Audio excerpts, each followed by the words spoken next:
Assalamu alaikum wa rahmatullahi wa barakatuh. I have told that if we follow Islam, we can build a moral society. You see, we have 54 Islamic countries. Even we have 95% Muslims over there. They follow Islam only. Why we can't build moral society in those countries?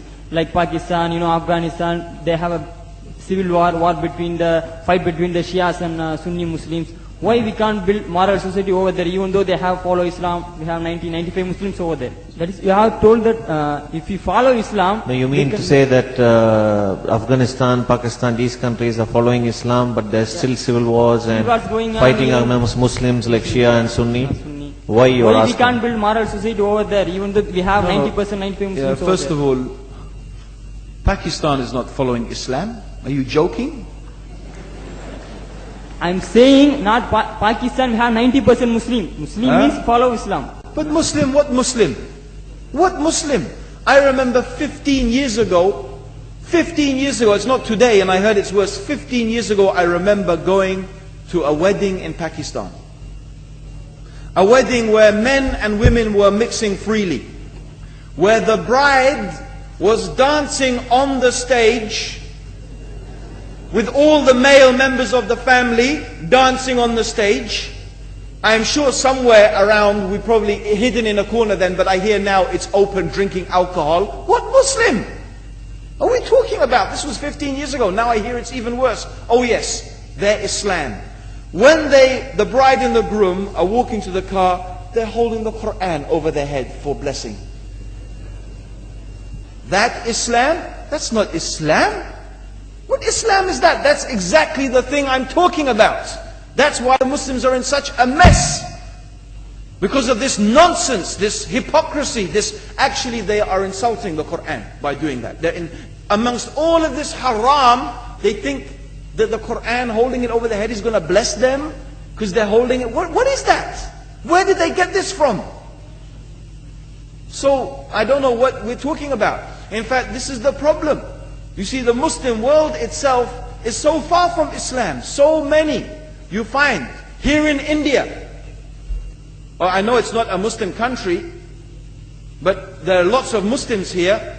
But I don't know what sort of Muslim. Most of them go to the dargah and they call upon some dead person in the grave, and they think that by talking to a dead person, they're going to have their needs fulfilled.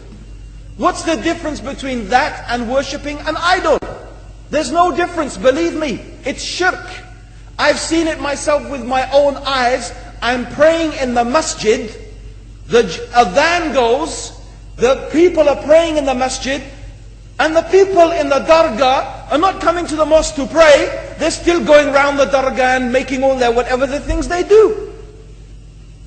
What's that? That's not Islam. You go to many countries. You find Pakistan, you want to see Islam in Pakistan. You know, in England, in every street corner we have a pub. You know what's a pub? You know what's a pub? Like a bar, you know, a place where you sit and drink alcohol. Yeah? Yes? In Pakistan, believe me, they have something worse than that. Yes, worse. On every street they have a picture of a palm. Everywhere you see it, hanging from the windows. They have the picture of a palm. What's that advertising? Something worse than drinking alcohol. An invitation to disbelieve in Allah. That they're going to read your hand and tell your fortune. Shirk. It's shirk. Whoever believes, the Prophet said, sallallahu alaihi wasallam, whoever visits a fortune teller out of curiosity, Allah will not accept their prayers for 40 days.